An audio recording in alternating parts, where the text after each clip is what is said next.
Thank you to everyone for joining Robinhood's Q2 2026 earnings call, whether you're tuning into the live stream or here with us in person. With us today are Chairman and CEO Vlad Tenev, CFO Shiv Verma, and VP of Corporate Finance and Investor Relations Chris Cagle. Vlad and Shiv will offer opening remarks and then open the call to Q&A.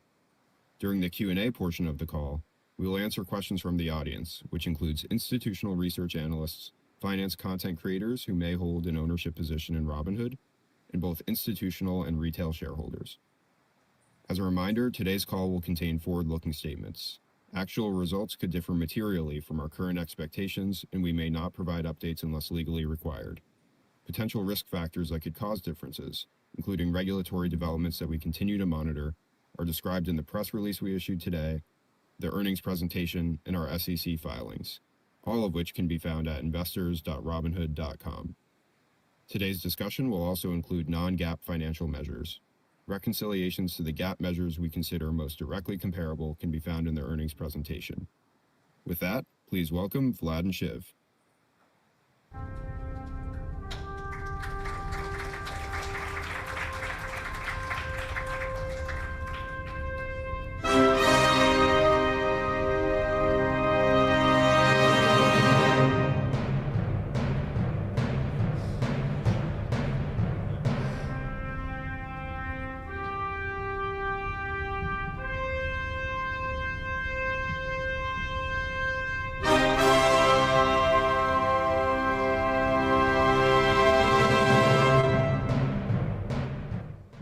Wow. Thank you guys for joining. Thanks for the warm welcome, and it's awesome to see a packed house in here. We're back again at NASDAQ in New York City, taking a big bite out of the Big Apple with Shiv here and Chris. Largest audience yet for an earnings event. I remember, Shiv, last year it was when we did the first event with analysts in person, and we were worried, would anyone come? And not too many people did, but the people that did had a lot of fun, and now I'm glad to see the word has spread. So it's really great to see shareholders, analysts, buy side and sell side, content creators in the audience here. It's been about 5 years, actually I think exactly 5 years, since we rang the bell at the NASDAQ.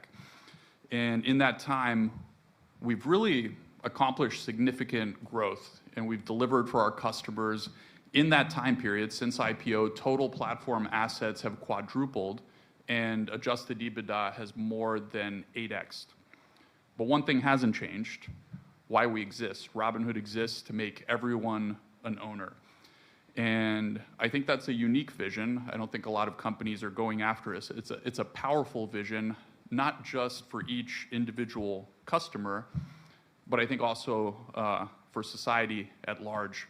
I think that a society without ownership, broadly distributed, is very fragile, and we think broad ownership is essential to a free, stable, and prosperous society, because when more people have stake in the outcome, more skin in the game, they're literally invested in the outcome, and we want more people to be invested in the companies of our great country.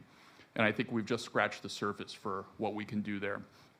To achieve our aspirations of making everyone an owner, we're focused on 3 things. Number one, being number one in active traders, which will allow customers to own any tradable asset. Number 2 is being the leader in wallet share for the next generation, bringing ownership to the entire family, so the whole family, and really lifelong ownership. And then number 3, building the leading global financial ecosystem, which is really about expanding the ownership that we've been able to contribute to in the US, worldwide. Billions of people around the world could benefit. So in Q2, our continued product velocity across these 3 arcs led to a bunch of records. On the active trader front, core business is humming, which drove market share gains and record volumes across not just equities, but also options and prediction markets in the quarter. Also, have to highlight, Rothera started supporting Robinhood prediction markets and has rapidly become a top 3 DCM, so top 3 designated contract market in the US. We also launched the first version of agentic trading, which allows customers to build AI agents to trade equities, options, and crypto, and to have access to Robinhood tools and features. We're very excited about that. So looking at wallet share, Trump accounts have officially launched, which is a historic step towards enabling broad financial ownership from birth. We're honored to serve as broker and sole initial trustee, helping millions of American children become owners of our great economy from day one. We also crossed an exciting milestone for the Robinhood Gold Card, 1 million cardholders. Yeah, that's a number we're very excited about. And actually, the Gold Card is now driving over $17 billion in annualized purchase volume. So it's being heavily used. I think a lot of people in this room maybe have them. Plus $3 billion. We broke $3 billion in banking deposits since we began rolling out just last November. And all of this put together contributed to record net deposits. Customers are continuing to trust us with more and more of their assets, which in turn help drive total platform assets to record levels in quarter as well. Finally, global financial ecosystem, we closed our acquisition of WonderFi in Canada. We received our capital market services license in Singapore, and at our crypto and international event, The World is Flat, we introduced a suite of products, including Robinhood Chain, which is the first chain purpose-built for real-world assets. And we've been seeing a lot of great initial traction on all these products, but in particular the chain. So we saw over 12 billion in DEX volume. So that's over 12 billion in trading volume on decentralized exchanges after launch, which made it one of the largest chains by transaction volume over the past week. It was also the fastest chain to get to 100 million transactions. I think we're well north of 150 million transactions at this point, which is very, very cool. Also, customers have deposited over $200 million into Robinhood Earn. So remember, Robinhood Earn is our stablecoin lending product that's powered by Robinhood Chain and our stablecoin USDG. So now it allows customers to earn 7% APY, which is a competitive rate. So 200 million so far, and it's just been a few weeks. Stock tokens, which I'm perhaps the most excited about. We're very excited about bringing ownership of real-world assets to everyone in the world. Stock tokens are available in more than 120 countries, which allow many people around the globe to experience the idea of ownership. Tokenization makes it possible to expand exposure to high-quality assets like US stocks to every single person with an internet connection. So if you have a smartphone, you have an internet connection, you can connect to our blockchain, you can get exposure to US stocks, and that's very exciting. Overall, we're now serving over 1 million accounts outside the US, and very much at the beginning there. So continued product velocity across these three arcs led to record results in Q2, record revenues of 1.3 billion. That's up 32% from last year. Record net deposits of 22 billion, which is a 28% annualized growth rate, and record gold subscribers of 4.8 million, which is now 17% attach rate relative to our net funded accounts. Now I'll hand it over to Shiv to discuss our results in more detail. Shiv? All right. Well, thanks, Vlad. Before getting to the results, I wanted to share 3 big takeaways from the quarter. To start, the core business is going strong. So net deposits were a record 22 billion, a 28% growth rate, and we drove new records across equities, options, prediction markets, and margin. It's also great to see top of funnel growth picked up as we added nearly 1 million funded customers in the quarter. Second, this led to both record revenues, up 32% year over year, but also another quarter of strong profitability with 57% adjusted EBITDA margins. So we're continuing to drive strong top-line growth and profitability at scale. And lastly, we're dialed in on expenses. So we're lowering and tightening our outlook, even as our core businesses grew to new highs and we layered on new products. So let's review our Q2 results compared to a year ago. As we said before, revenues grew 32% to a record 1.3 billion, and this was driven by strong growth across the business. So transaction volumes increased to record levels across the majority of our asset classes, and we drove market share to new highs. Interest earning assets also grew, and we had records across margin, our credit card book, and also Robinhood Banking. And finally, other revenues were up as Gold subscribers reached an all-time high of 4.8 million, and we started generating revenues for our work on the Trump accounts. And while product velocity continues to increase and revenues continue to grow to new highs, we also stayed disciplined on costs. So adjusted OpEx and SBC was 641 million, as we managed expenses well below our prior outlook range, all while including costs related to two new businesses, Rothera and WonderFi, that were not included in our prior outlook. As we look to the rest of the year, while we're adding costs related to Rothera and WonderFi, we also continue to get even more efficient in how we operate. And this is allowing us to both self-fund Rothera and WonderFi costs, but also remove additional costs from the system. So we're lowering and tightening our 2026 outlook for adjusted OpEx and SBC to a range of 2.675 to 2.775 billion. We believe it is a competitive advantage to not only be a growth company that can invest for the long term, but also leverage our lean and disciplined operating model to self-fund a meaningful amount of these new investments. So you take it all together, the strong top-line growth and expense discipline we drove in Q2, it flowed to the bottom line. So adjusted EBITDA was 741 million, up 35% year over year, and a 57% margin. And earnings per share was 62 cents, up 48% year over year. So if we turn to capital allocation, there's a few top of minds. In June, we opportunistically raised 2.2 billion of capital to give us even more flexibility to invest for future growth. We believe we have a massive opportunity ahead of us, and the capital gives us even more capacity to go after it. And we raised this capital at attractive terms for shareholders, with both a 0% coupon and no net dilution until our share price exceeds $300. And even while raising capital, we are prudently managing our share count. Year to date, we've repurchased 7.5 million shares for 664 million, and as we said before, the denominator matters. So overall, we're really proud of the results we drove in Q2, and Q3 is also off to a good start. July average daily volumes compared to a record Q2 are in a similar area for equities, options, and event contracts. And July net deposits are tracking towards the $4 billion area, and this does not yet include deposits into the Trump accounts.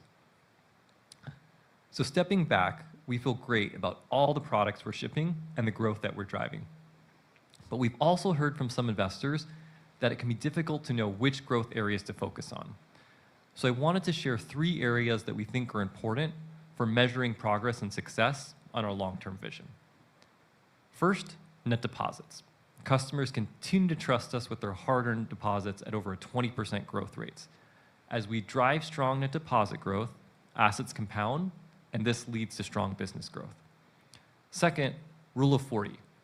We're driving double-digit revenue growth with strong adjusted EBITDA margins, a combination that has made us more than a Rule of 80 company for the past few years. We think it's important to be both a growth company and a company that operates with strong margins. And all of this at our scale of over $5 billion of annual revenue, which is quite rare. And third, $100 million ARR businesses. We're excited to share we're now up to 13 businesses that have reached this level as we rapidly ship for customers, including 2 new more that we added just this quarter, Robinhood Legend and the credit card. As we build out a family of financial apps, we plan to add even more 100 million ARR businesses in the year to come.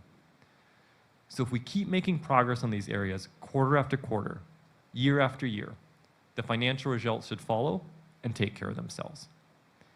And as we've shared before, our financial North Star remains the same. Maximize earnings per share and free cash flow per share for shareholders over time.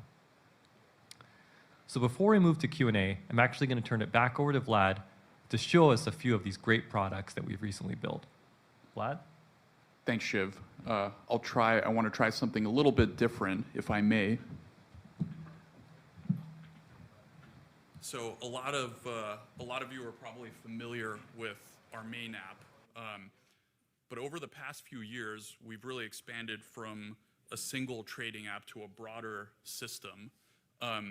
So what I wanted to do was just give you a little tour of some of the other family of apps that we've built and we've really been improving upon very recently. So here they are, our four apps. I won't show you the main one, but why don't we start with this one here, Trump accounts. So again, this has been an incredible collaboration between Treasury, National Design Studio, Robinhood, our teams, and BNY. And I believe it's the best digital experience the government has ever delivered. Actually, Secretary Besson a couple of days ago said this was like the best product launch that the government has ever done. And I think that's high praise because, I mean, NASA, I think, would be in that. Anyway, this is my kid's Trump account. So if you notice, you can select your kid there. One of the things that I think we've done really well, and maybe you'll recognize some of the design language and inspiration from Robinhood, is showing the magic of compound interest. And that's front and center. So you not only see the account values today, but you can see what happens by age 18. And you can even simulate, okay, if I add, $50 or, $130 per month, what can we expect to happen with compounding to age 18? You can even see, age 60, so you extend it to retirement age. And what we really wanted to do was kind of illustrate how magical it is and get people thinking long term. You can scroll down here and you can actually get a feeling for the companies that are in the low-cost ETFs. And then, this is my favorite thing, contribution flow. So we have this awesome illustration, and we make it super easy to contribute. So if you want to do $5, my Robinhood checking account is linked, and you have this like coin animation that fills up your piggy bank. You can make it a recurring contribution, and actually, the level of the coins in the piggy bank, this is a nice little detail, corresponds exactly to how close you are to your annual giving limit of $5,000. You can also share here, so there's a QR code you can easily share with friends or put on a registry or have for birthdays. You can share this link at the bottom directly too, and folks can just contribute without even having an account through Apple Pay, which I think is cool. Here's the educational content, and we try to make it easy to just go through and learn the basics about the stock market and investing. And that's the idea. There's plenty more coming. We think it can be the best charitable giving vehicle, so we're working hard on that. Michael Dell, as you guys know, gave a very large donation with his wife Susan and many others as well.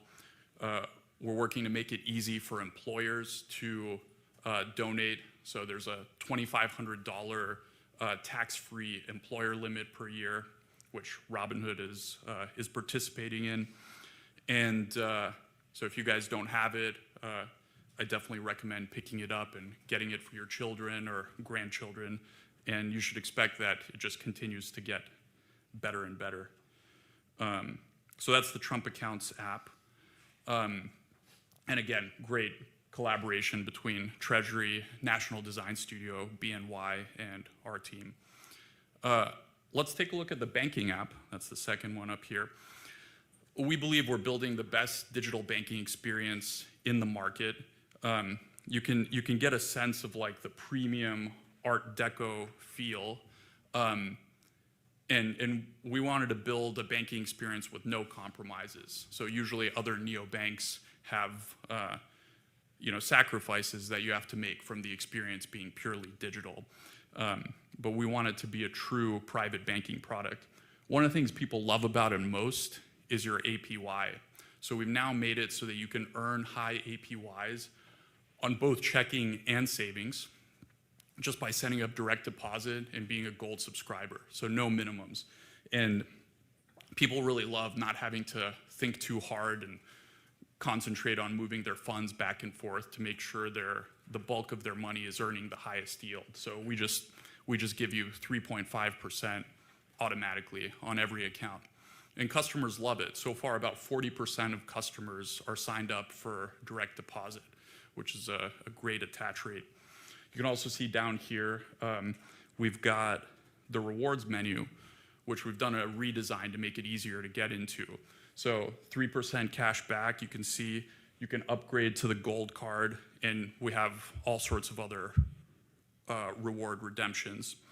And then down here, that's the family tab. So you can add family members. This is really the first banking product where the family is the first class citizen. And then all of your transactions are down here. So really, I think this is a key part of building a financial ecosystem for our customers. Customers direct deposit into banking. They can spend with their credit card. Cashback flows back into brokerage, which kickstarts or turbocharges their investing. And we make it incredibly easy to do that. Also, just one note, I'm not going to show this, but we just started rolling out the Platinum card, and it's looking really good. I think we've gone through a lot of the feedback that we had on launch, and I encourage you guys maybe after earnings to check out the website because it's looking really good. All right, let me show now the third one, which is the Robinhood wallet. So as part of our announcements that the world is flat, we launched Robinhood Chain Mainnet. And of course, a robust chain like Robinhood Chain needs a robust wallet to match. So let me show you how customers are using it. Now, I'll do a caveat. I'll show a lot of features that actually aren't available in the US. So these are really just ex-US products. So think of it that way. They're not available here, but people in over 120 countries outside can actually use them. So you'll see right away, similar design language to Robinhood, but everything is powered by crypto technology. One of the tabs we have on the bottom there is perpetual futures. And this chain, the wallet itself is well integrated into Robinhood Chain. So the chain is a first-class citizen. So here through our partnership with Lighter, you can, if you're an active trader outside the US, get leveraged exposure to not just crypto perps, but also commodity perps and single stock perps as well. And we make it easy to add funds, deposit, and withdraw and place trades. The other thing I'm very excited about is stock tokens. So here I'll show you what they look like.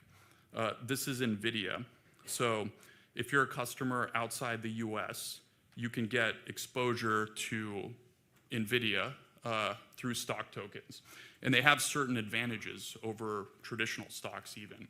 So they're tradable 24/7, including Saturdays and holidays.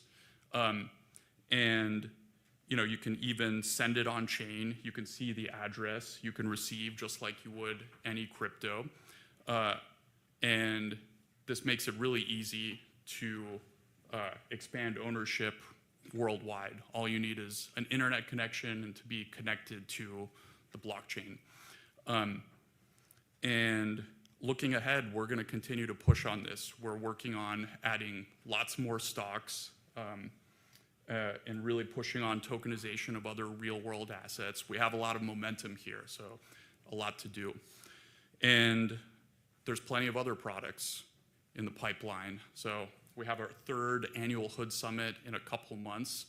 The Engines of Creation live from Houston, Texas. So stay tuned for that. I think that'll be very exciting.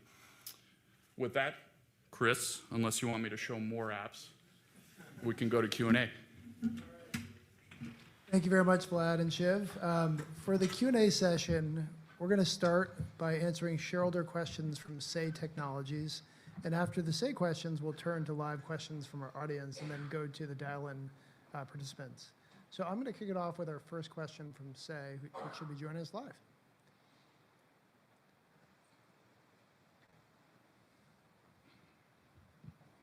Zach, are you joining us? Zach? I don't see him. Well, I do see a blinking cursor. Hello, do you guys hear me? Oh, there you are. Hey everyone, happy to be here. Just wanted to know, what is the goal of Robinhood Social and when will it go live to the general public? Thanks for the question. I also noticed you are on Robinhood Social, if I'm not mistaken, and there was some discussion on Robinhood Social about this question, so it's very full circle. Yeah, the goal with Robinhood Social is actually, Robinhood up until now has largely been a tool to place the trade, but the idea for the trade would typically come from outside. So you'd get the idea somewhere from, you know, the real world and then come and place your trade. And so we asked ourselves, can we actually help customers learn from one another? Can we take advantage of the large community that we've built? And can we make it so that we can help you with idea generation? And so far, we're seeing great early signs. And one of the advantages that we have compared to other social media platforms is, since we have the trading data, we can make sure that everything is validated. And when you say you've made a trade, it's actually real. And you know, you can see that the customer actually has the portfolio that they claim they have.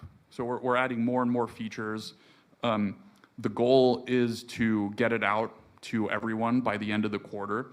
And what we're doing is we're just iterating and making sure everything, like the feed ranking algorithm, all of the functionality in the posts are tuned before we make it available to everyone. But we like what we're seeing, so we feel pretty good about rolling it out before the end of the quarter. All right. Wow, yeah, thank you so much. Thank you. All right. Thank you for your questions, Zach. Next question is coming from John.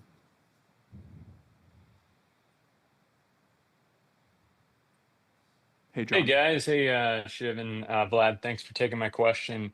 Mine's on the Clarity Act, and I understand it's still moving through the Senate, so things could change, but could maybe if something similar were to pass, could you give an idea of what would be the most impactful aspects of that to Robinhood, and if there are delays, you know, any impacts as well?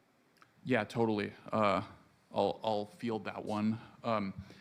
So I think the Clarity Act is very, very important because while the current administration has been great and really is the first crypto-forward administration that's embracing the new technology, we want the foundation of the industry in the US to be durable. So we don't want the floor to be shifting out from under us every 4 or 8 years, and new rules to be put in place. So I think that in order for the industry to really grow, stability from regulatory stability is necessary.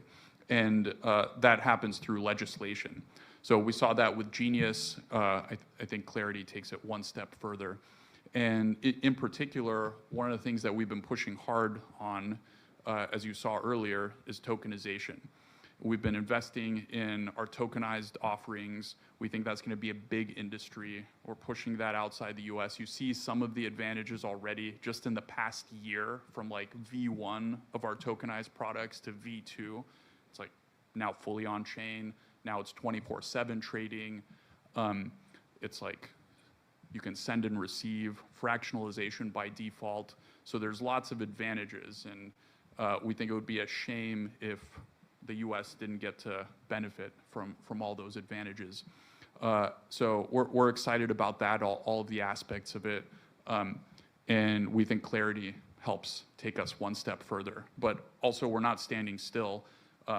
We're pushing hard on our on-chain and traditional centralized products, and we're making sure we continue to innovate overseas in some areas, but otherwise, with Robinhood Earn and other on-chain products in the U.S. So we think we'll be good regardless, but of course, clarity is going to be very, very important to making the most out of all of these products that we've been building. Cool. Thanks for taking my question. All right, thanks, John. And the last question from Say comes from Joe. Hi, Vlad and Shiv. Can Hey, you Joe. give us an update on early traction with Trump accounts since the July launch? Specifically, the number of accounts opened, assets flowing in, and how you're thinking about long-term contributions to net deposits and assets under custody? Oh, yeah, great question.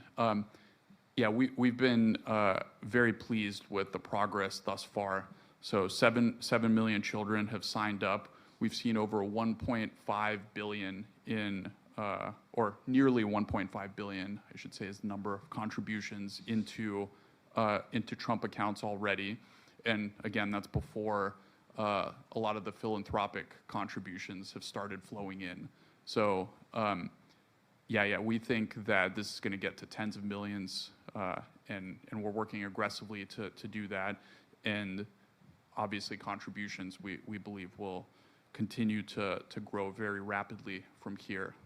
And it'll take continued hard work. I think the great thing about programs that have success is people want a lot more things. They want them quickly, and I think with our partners, we're working hard to deliver. So on deck soon, making it so that employers can fund the Trump accounts of their employees, making a great philanthropic experience. I think for folks that want to donate and to be philanthropic, there's actually poor options available right now. There's not great options. It's kind of, there's no default option, at least. You have to evaluate charities. You have to figure out, are they being wasteful with their fees? Is the money actually getting to where you want it to get to? And I think this can provide a default, great, low-cost mechanism. So we're excited about that. And it's just the beginning. All right. Thank you, Vlad. And that concludes the Say portion of our Q&A. So we're now going to go to Q&A from our live audience. We ask that each person limit their questions to one. And please raise your hand if you'd like to ask a question. All right. Can we get a mic to Dan Dolev? Hi, Dan Dolev at Mizuho. Congrats, Vlad. Congrats, Shiv. Amazing quarter. I think what surprised us the most on the positive side was the amazing growth in the funded accounts. Maybe you can shed some light on what part of that is structural, what are you doing, and maybe a quick update on the progress in Europe and how that is going. So very impressive there. Thank you. Yeah, I'm happy to start with that one, Vlad, give you a little Absolutely. break. Thank you. So we said on the last quarter we were making a concerted effort to regrow top of funnel, and as you mentioned, really great to see the progress. 1 million funded customers, the most we've added in a quarter in nearly 5 years since the IPO. There was a variety of different vectors, so it wasn't any one thing. Really strong market backdrop, that definitely helped. We had a lot of new products that came out, banking, credit card, for example, those contributed. Strong organic growth. We also had the SpaceX IPO, which helped. We had an acquisition in the quarter, which provided a couple 100,000 accounts, and we continue to grow overseas. And so what it's showing is just the power of the ecosystem or the financial apps that Vlad was saying. And any given time, there may be a couple different vectors that are growing. And this quarter, we saw a lot of them hit at the same time. And we're going to keep focusing on this. So whether it's through new products or marketing, it's going to be one of our top KPIs going forward. All More right. to do. Oh, sorry, Vlad. Oh, I just said there's more to do. So. All right. I think moving from the front row to the second row, Dan Finnan. Yeah, thanks. So wanted to talk on prediction markets and how you're thinking about sustainability as we exit the World Cup, bridge to football season, just how you think about the long-term durability of this kind of asset class and what you're seeing outside of maybe some of the sports stuff related to macro or bigger events. Yeah, absolutely. I mean, I think that the great thing about prediction markets is there's events all the time. I mean, you mentioned football season, that's coming up. There's also the midterms, which I think are extremely important. I mean, they're going to be a topic of discussion, and of course, customers are going to want to trade them and hedge their portfolios. Yeah, and there's events just on a consistent basis. So we're gearing up for that. We're making product improvements constantly. We're making pricing improvements. Rothera has gone live, and I think the World Cup was really a proof of concept there, and we're looking to scale that rapidly and make it much bigger, with the goal of providing great pricing to our customers. That's really how we think about it. Can we route to multiple venues with the goal of making sure, as a customer, you get the best deal possible on Robinhood? All right. Thanks, Dan. Let's next to Dan, and there are a lot of questions in the room, so we'll keep the mic moving around. So David Smith, do you want to take the next question?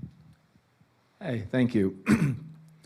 In the past, you've spoken about how it's typical for new customers to come to Robinhood based on interest in one particular product and engage with you for more products over time as they become more familiar with your offerings.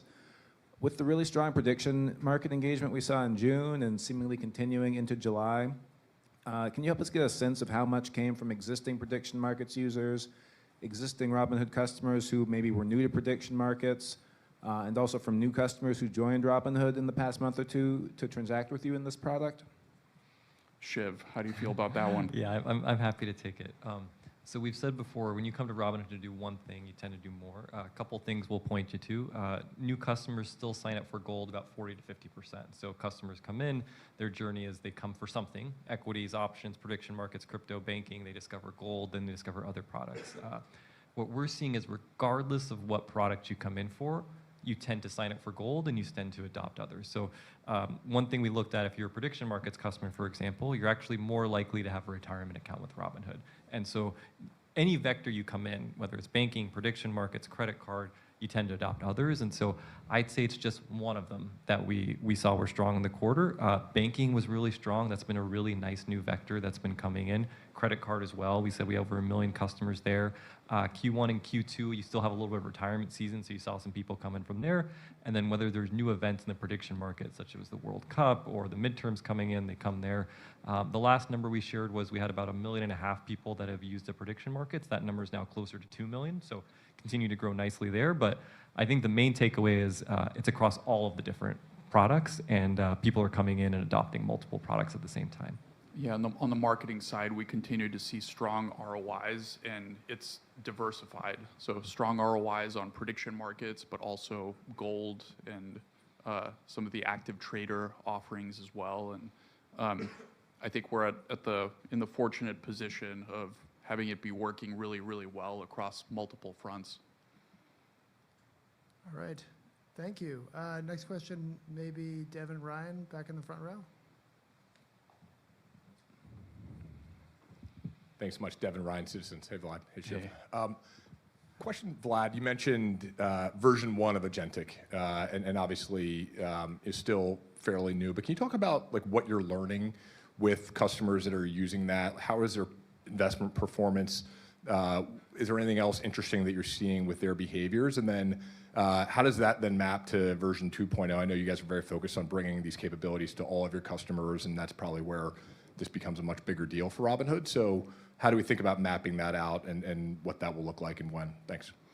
Yeah, I mean, since we're the first major platform doing this, we wanted to start fairly conservatively, right? So we started with stocks and also started with the Agentic account being separate from your main account. And so what you typically see there is customers fund it with a relatively small amount of money and link their agent.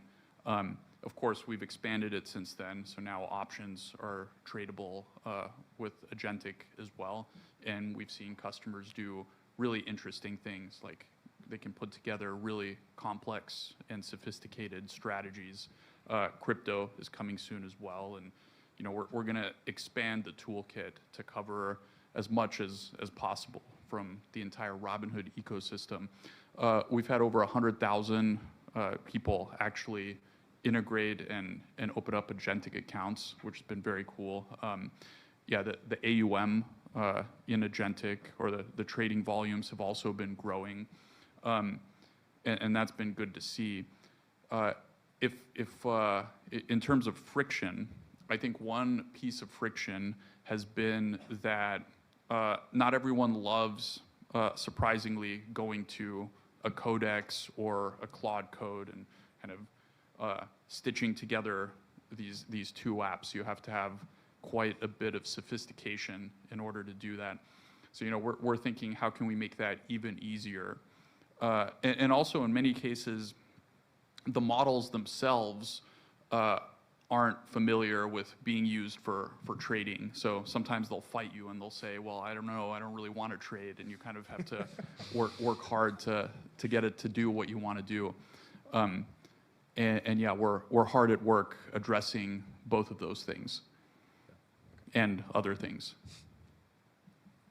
All right. Thank you, Vlad. Next, let's go to Christian Blue, sitting next to Devin Ryan. Thanks for the question, Christian Blue, Autonomous. Vlad, I think you called out Rothera as a top 3 DCM.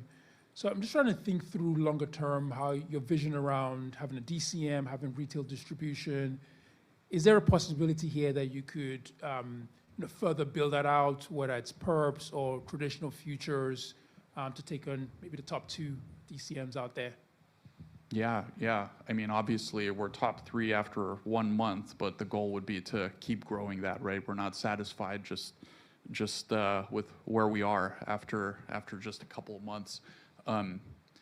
And yeah, I mean, I think the roadmap on the Rothera side, not speaking for them because it is a joint venture, is to continue to grow, add more capabilities. Of course, they're definitely focused right now on the prediction markets event contracts, but over time, you should see that expanding. And in terms of, you mentioned perps, we also have perps, not just on-chain like I showed you, but through our Bitstamp exchange overseas, where we've been rapidly increasing the scope of the perps offerings, now offering commodity perps. And you should see that inventory should expand and grow over time as well. So I think our customers, through the Robinhood retail apps, will have access to the best products from multiple exchange providers, and our job will be to stitch that together, make it really clear what the costs are, and also make those costs as low as possible for the customers. But you should assume that it's multi-homed and that the customers can get the best of everything. It can also be a B2B business over time, so we can onboard additional FCMs. So right now we're laser focused on making sure the Robinhood customer gets a great example, but when you think out longer term, there's no reason why this can't be a large institutional business as well. Christian, if you'll hand the mic right behind you to Ramsey, that'd be great. Hi, Ramsey LaSalle from Cantor. Thanks for taking my question. Now that, building on some of your comments and some of the prior questions, now that Robinhood Chain is live and thriving, how should we think about the broader DeFi roadmap for you guys? You've got obviously tokenized assets, Robinhood Earn, perps in your wallet I saw. What other on-chain services could be the next sort of growth opportunities? I'm thinking maybe like lending and borrowing or other yield-generating type products. Well, we already have that through partners. You can build, lending and borrowing pools on chain.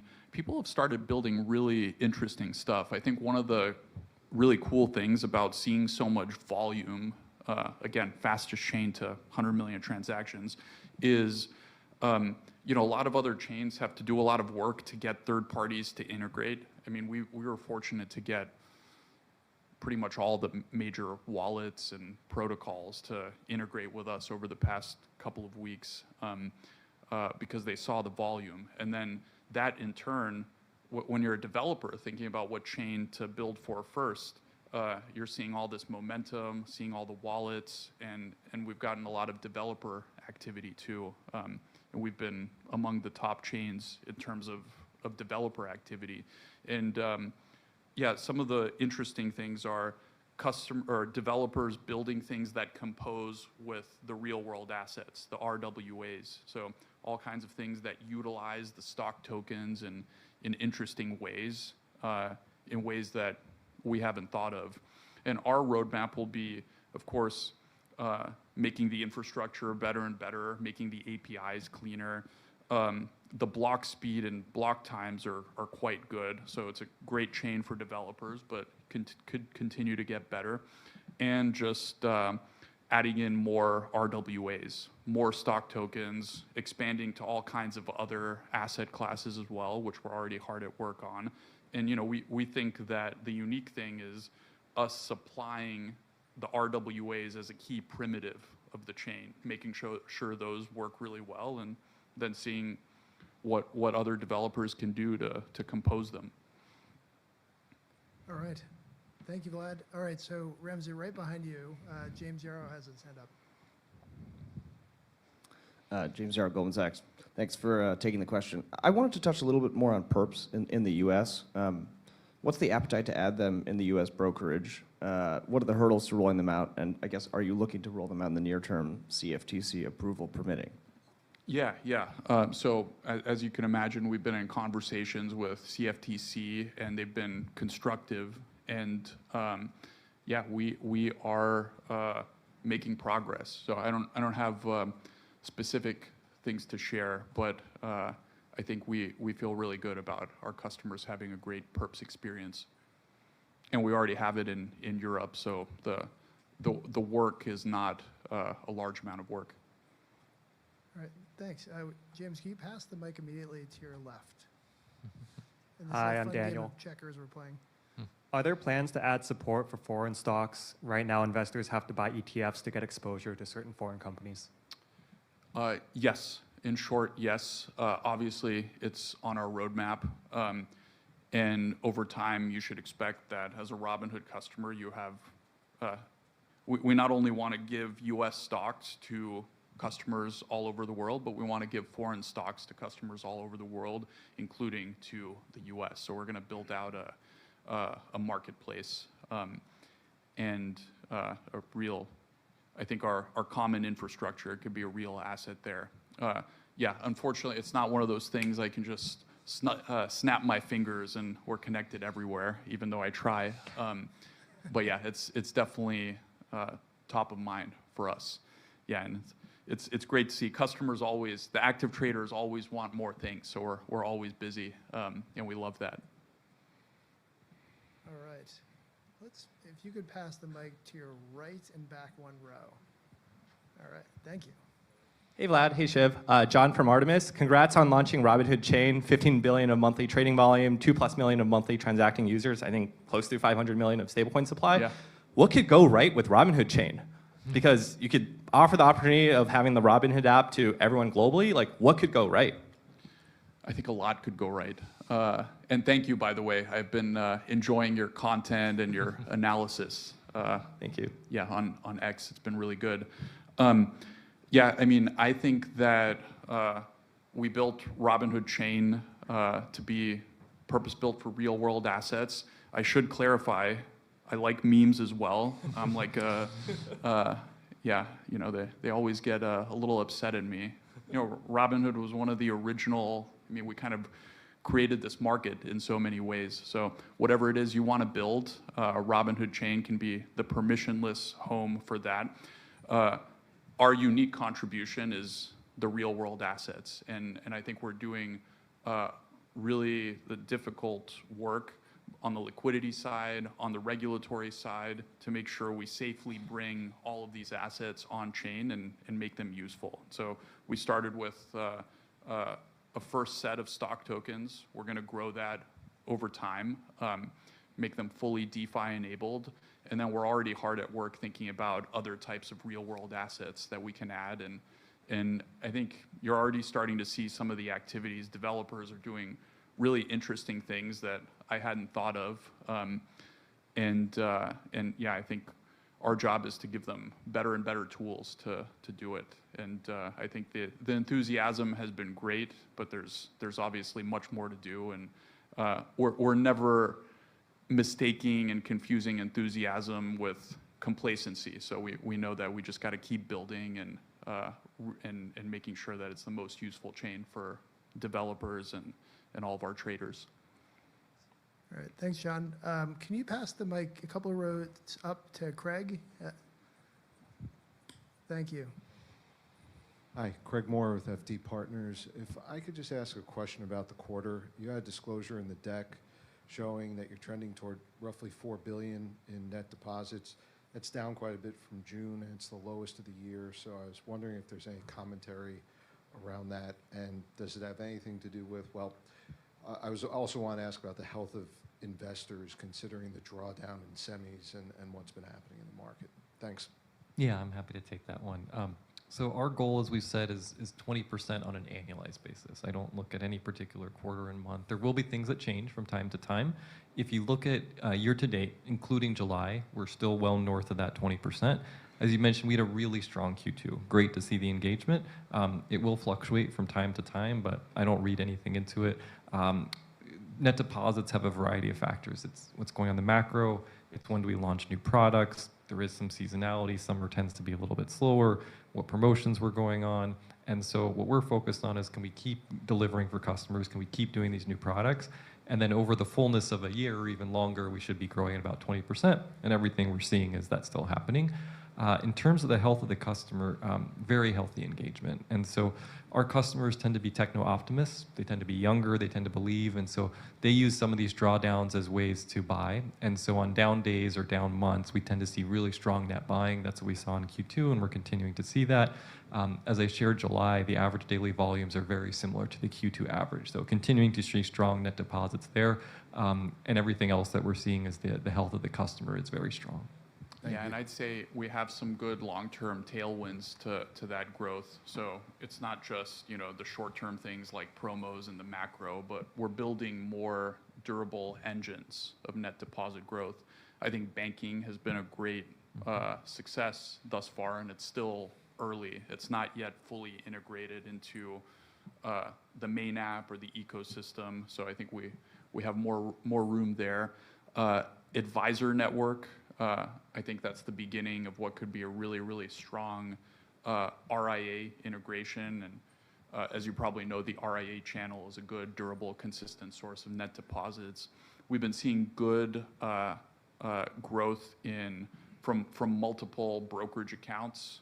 And then, of course, trusts is rolling out. So, there's a lot of people of higher net worth that use trusts and that have all of their wealth there. So I think as we keep adding these things and keep supporting, that should just be a long-term durable tailwind for our business and net deposit growth. All right, Craig, would you mind passing up one row to Alex? Hi, Alexander Baton here. Thanks for taking my question. So Peter Thiel once said, when asked if he regretted selling Facebook at a $100 billion valuation, that each 10x up to $100 billion he saw as equal difficulty, but $100 billion to $1 trillion he imagined would be significantly harder. In hindsight, Facebook's move from $100 billion to $1 trillion may have been its easiest 10x because it had already reached scale. I like where this is going. As Robinhood approaches that $100 billion market cap, how do you think about the difficulty of the next 10x? Could getting from $100 billion to $1 trillion actually be the easiest because the scale and operating leverage you've built?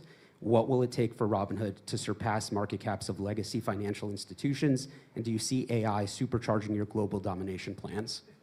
Oh. I've got some board members in the audience too. I think getting to $1 trillion will be very, very difficult.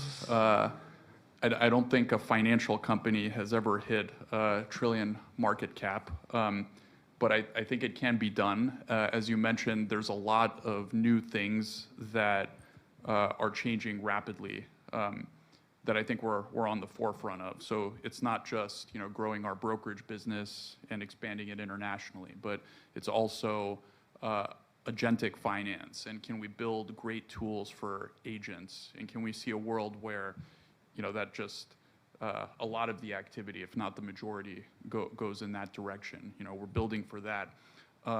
Can we use the early success of Robinhood Chain to actually make all assets, make everything that you have in the U.S. available to billions of people worldwide, and then we benefit from, you know, the tailwind of the rest of the world getting wealthier, and the rise of the global economy as well, by giving them access to things.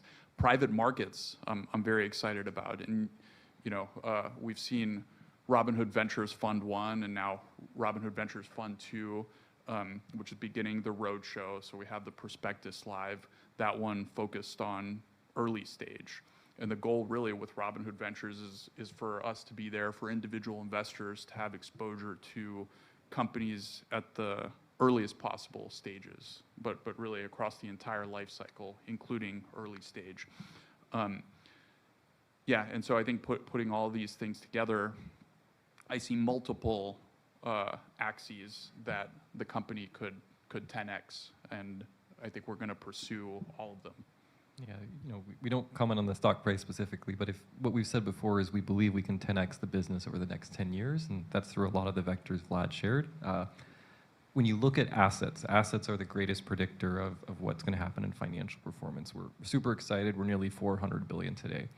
But if you look at some of our competitors, they've got to tens of trillions of assets. So there's no reason you can't do that. And that's just the core brokerage. Then you go to retirement, which is even a multiple of that. Then you go into banking and crypto, which is even multiples of that. Then you go international. Then you go to B2B. And so everywhere you look at it, it's pretty unique. When most companies go to their adjacent businesses, they tend to be smaller TAMs. For us, it's actually the opposite. As we go to some of these adjacent businesses, they're actually larger. So that allows us to grow. We actually build a 10-year roadmap. And so we have, you know, we look at what we want to do, not just over the next 1 year, the next 5 year, over the next 10 years. And if we execute on that, we have a really cool opportunity in front of us. And I'll just add that it wasn't long ago that Apple was the first company to hit $1 trillion, and we didn't think it was, you know, that all these companies would be, and now there's $5 trillion companies, and soon we'll have $10 trillion companies. I have no doubt Robinhood will be a $1 trillion company. Well, thank you. All right. Let's see. Ahmet, do you want to take a question? Vlad and Shiv, congrats on a great quarter. I don't know how I'm going to follow up that question. Congrats on a great hoodie. It's a nice one here. Very, very nice. Yeah, I mean, look, I think what I'm observing in the quarter, especially as someone who's been kind of looking at the business and the trajectory over the past 5 years, is just really strong engagement. AUM at almost 400 billion. You're seeing the gold attachment rate at 17% of subscribers that are there, all-time high on gold subscribers. I guess my broader question is, why do you think the engagement is becoming so strong? Why do you think customers are so willing to adopt the credit card, agentic services, try out meme coins on the Robinhood chain? Like, what about the flywheel is working? And what do you think you can do to sustain that flywheel working for the next 10 years to hopefully get to that $1 trillion market cap? Yeah, I think that's a great question. I think that first off, the products have to be good, right? I mean, we've rolled out a lot of good products. I think the credit card has been really great. Value props hard to argue with. 3% cash back on all categories, great UI, virtual cards experience is really, really good. And you know, it hasn't always been. Not all of them, we haven't batted 1,000, right? We've had many versions of the debit card and cash management, if you remember, McDuckling, we called it. It had various iterations before we found success there. But I think what we found is there is a flywheel, right? We get a customer in, they become a gold subscriber. After they become a gold subscriber, they look out at all the different products we offer. If those products are competitive with what's on the market or better, they'll adopt them. And then a decent chunk of their earnings, if we get the direct deposit, go into Robinhood. And you know, they spend time on the platform. They use us for, a lot of our customers use us for everything. And so when we add something new, they're likely to see it and take advantage of it. So I think what we have to make sure that we do, and this is not an easy problem, is putting the right products in front of the right customers at the right times, making sure the entire experience is coherent, and that's actually becoming a hard problem because the app is constantly changing. And so the orchestration of all of these things into one story, into one financial tool is becoming an increasing source of focus, because I still think we could do better there, and making sure that all the individual pieces, even if you're not using 10 Robinhood products, each individual one should be world-class as well. I think if we can deliver that, all the individual pieces, and then stitching them together nicely, there's plenty more room. All right. Thank you, Vlad. As much as we've had a lot of great questions in the room, there are even more people on the phone. And so we're going to start now and shift over to the Zoom Q&A. So the first person asking a question on Zoom is Steven Chubak from Wolf. Steven. Hi. Good evening, Vlad and Shiv, and thanks for taking my question. Sorry I couldn't be there in person. You're missing out, man. Look at the. I know. It's always a fun time, so sorry I couldn't be there. But wanted to ask on the updated expense guidance. At the start of the year, you guided to 18% expense growth, of which 10% or a bit more than half of the growth was really earmarked to support new product launches, 5% to support the core business, 3% for acquisitions. There have been a lot of moving pieces underpinning the new expense guidance. So just wanted to better understand how the buckets have evolved under the new guidance, and whether it still contemplates a similar level of investment to support some of the more nascent growth initiatives. Yeah, great question. I think the really exciting part is we are able to self-fund a lot of the growth initiatives, so we are still growing. That is not changing. Vlad just shared a lot of the different products and apps we're working on, and so we are still a growth company. But the nice thing is, because we run lean and discipline, we can self-fund a lot of these. And so you mentioned the 3 different buckets. The short answer is the savings are coming from all of them. So a little bit's coming from the M&A. We're being a little bit more efficient. The new M&A actually wasn't even included in those, so we fully self-funded those.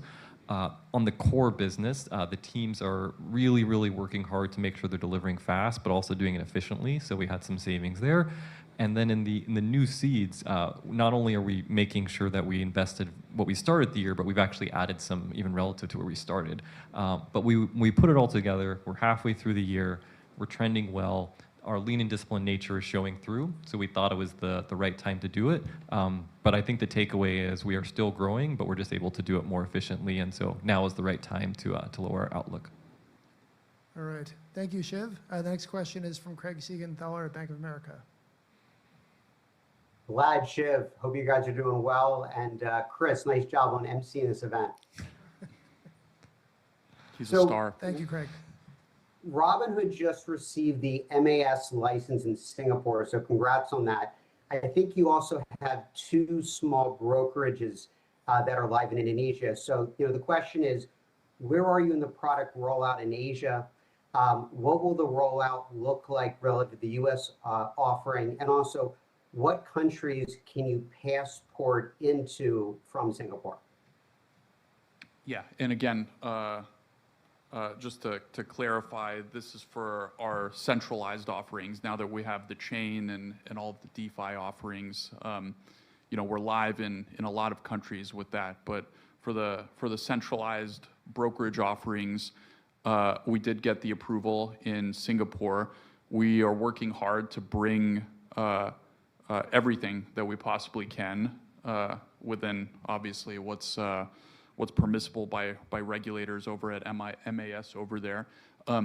And I think what we've learned from the UK is it's better to get more at once rather than just launching equities, following up with options, then launching margin. So I think what we're trying to do in subsequent launches is get more of the overall Robinhood ecosystem live at launch. So the team's been working hard on that. They're getting close.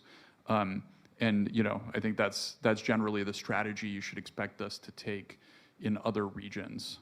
And again, Singapore, we anticipate to be the Southeast Asia and the APAC hub, so we'd be able to passport there from there to lots of other countries in the region. And some of them, like Indonesia, will get direct licensure, depending on just where we see opportunity to go even deeper locally.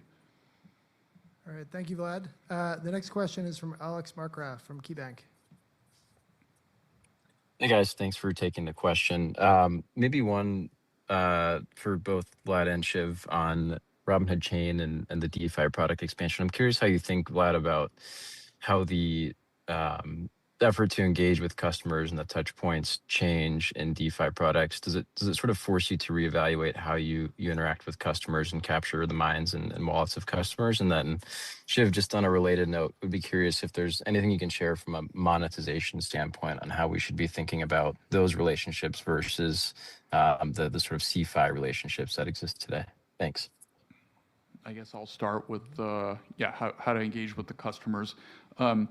I mean, my observation is a lot of those customers hang out on Twitter and listen to podcasts, which are two areas that I'm somewhat active in already, much to the chagrin of the great comms and legal and compliance teams that we have.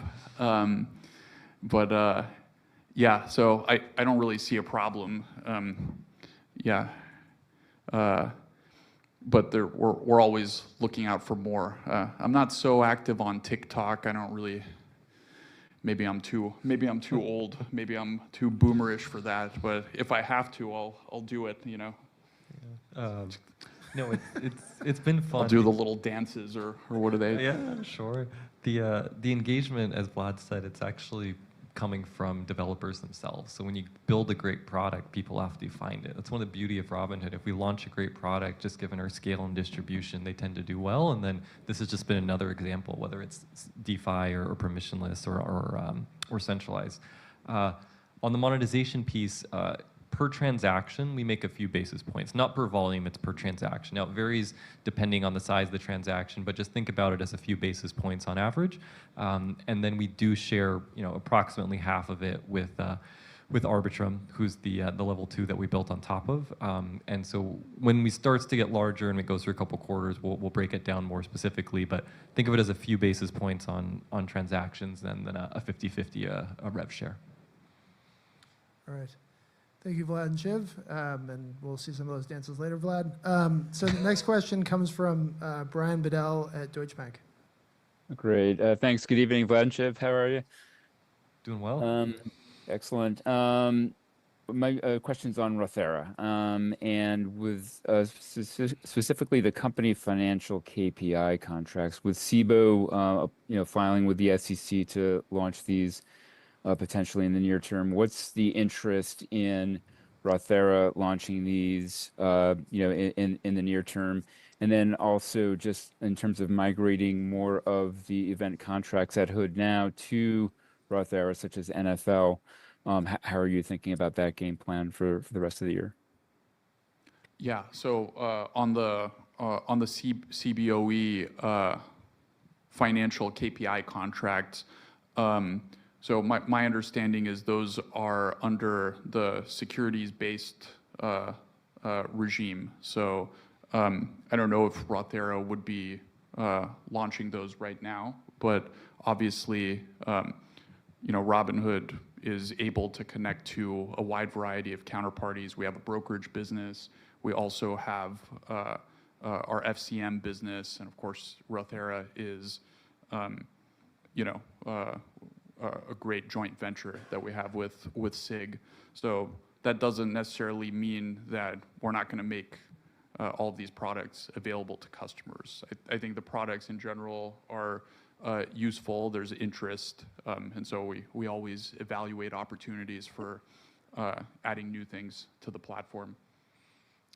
And then in terms of the flow, what we've shared is, you should expect in the near to medium term, more than the majority or a good portion will flow through Rothera. We're still making sure it can scale, and after 1 month, it's already doing tremendous volume. But yeah, you should expect that more and more of it will start to go through there.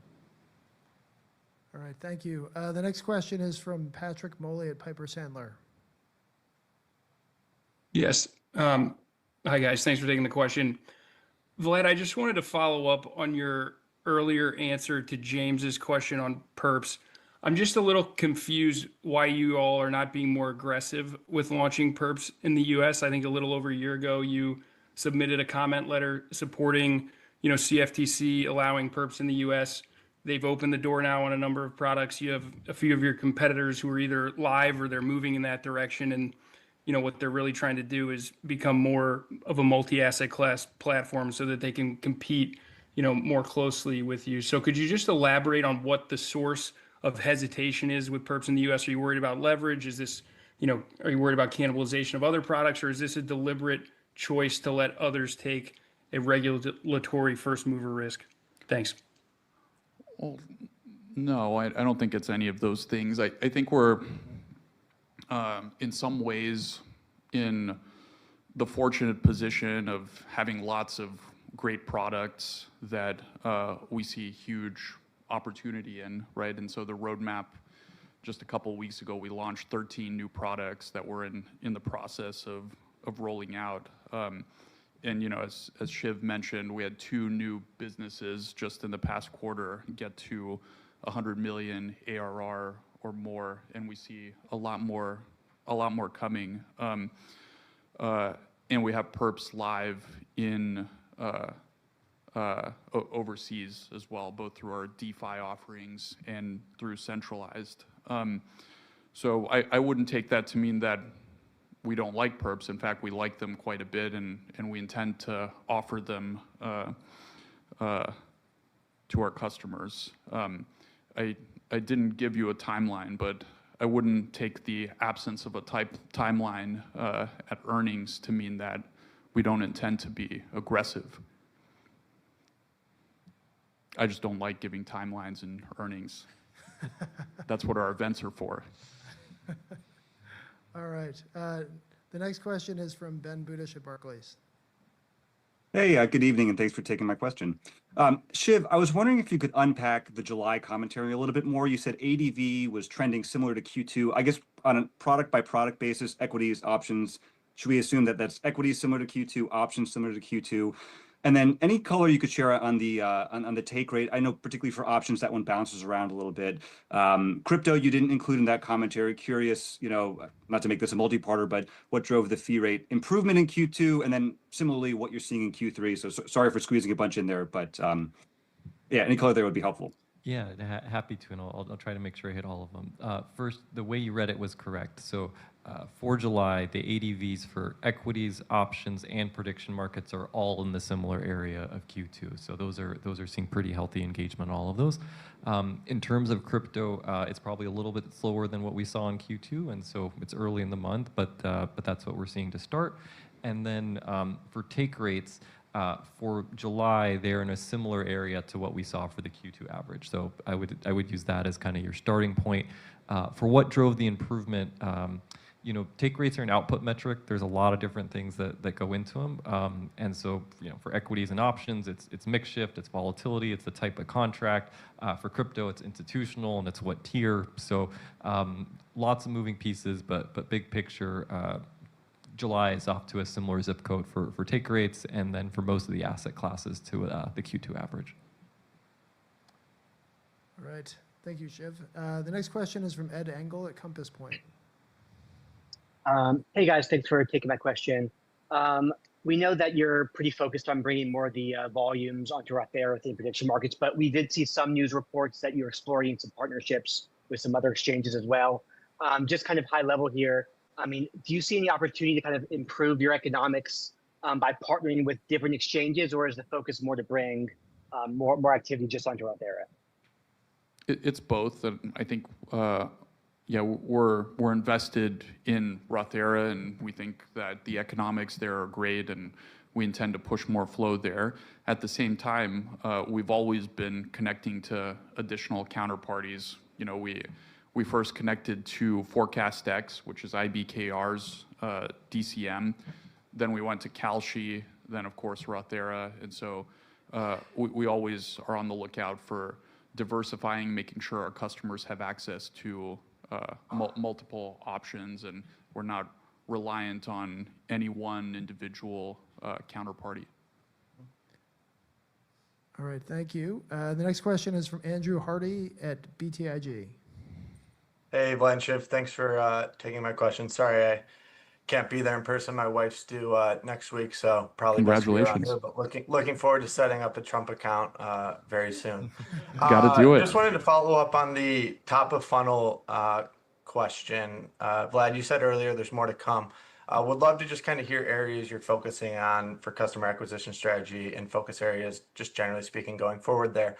And then just another part of that, with the pattern day trading elimination or rule elimination, did you see any benefit in the quarter? And is there anything you're doing to try to draw back customers that you might have lost in the past? That'd be great. Thanks.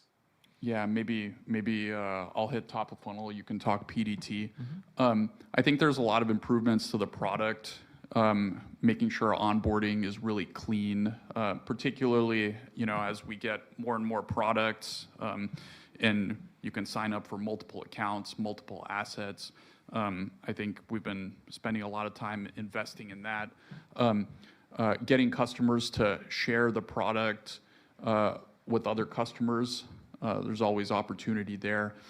And of course, we're also looking into, as banking is scaling and we're seeing traction there, as the card is getting north of 1 million card holders, can we make it even easier for folks signing up for brokerage to get the card and turn that into an active driver of growth in the other direction, meaning customers that are getting the card and coming for banking, can we get them into brokerage? And yeah, a lot of those are opportunities that we haven't really explored up until now. So there's just a lot of things that we have conviction in that remain in front of us. And in terms of the PDT, as a reminder, we're very pleased that the SEC removed the antiquated rule where small balance customers were penalized for the way they're trading. And so really excited for customers there. It was a nice tailwind in June when the rule went through. I think what we're seeing is it's broader across the whole industry. So for regardless of what brokerage, we probably had an outsized benefit relative to our peers, given our customers have smaller balances. And what we're seeing from customers is they're still continuing to come back and adopt it. And so I think it's going to be something that we continue to see a tailwind for, not just this quarter, but in coming quarters. It's too early to tell what's exactly going to be, but big picture, customers are using it, they're coming back. And we're already seeing it in NPS surveys and other methods like that, where customers who had left are really pleased they're allowed to trade again. All right, thank you. The next question, I think, is from Mike Cypress at Morgan Stanley.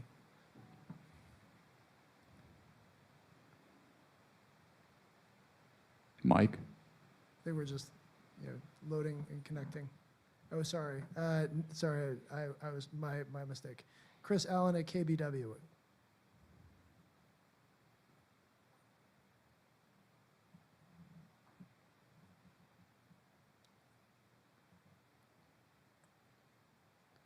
Or perhaps not Chris either. All right, we'll try one more and see if we can get into the Hall of Fame. Going 1 for 3. Next, we have Gav from Wolf Financial. Hey, Vlad and Shiv. Great to see you guys. Hello. What's up, dude? What's going on? My favorites. Doing well. Super excited to be on here. I wanted to talk for just a second about AI agents and agentic trading. This to me is one of the most fascinating things that you've rolled out in a long time. I've already hooked it up. I've got Claude in there trading. And I could really see this driving additional volumes as it goes on, right? People set up strategies. Now it's trading with them and not even having to be there. And I'm really curious, milestones that you're looking forward towards in terms of agentic trading, and if you think that this could truly swell volumes really beyond the human side of trading. And then in a second part of that, I am curious if you are going to give the AI agentic trading access to prediction markets. Yeah, I mean, on the product side, the goal is to give it access to all of the tools that you would have as a human trader using Robinhood. So it's interesting for us because Robinhood's been kind of traditionally pretty closed off. We've been constraining access through our interfaces. Now we're opening it up. So traders and developers will get access to all of the capabilities where it makes sense. And yeah, I'll just say that the team has really been cooking on the agentic stuff. I mean, we're just, yeah, we've got lots and lots of things. You know, we were early to market, but I think there's so much more that can be done. So we look forward to sharing more, including at the Active Trader event that we've got coming up. Looking forward to it. All right. I think we can finish strong here. So Vlad, would you like to offer any closing remarks? Well, first off, thank you for all the engagement, both from institutional, sell side, retail, and our content creators. I'm really proud of the community here that's coalesced around the company, and you should know, as always, the team's been working incredibly hard. The roadmap is like really full, and there's a lot to do. So hopefully see some of you at the next Hood Summit in Houston, Texas. Thank you.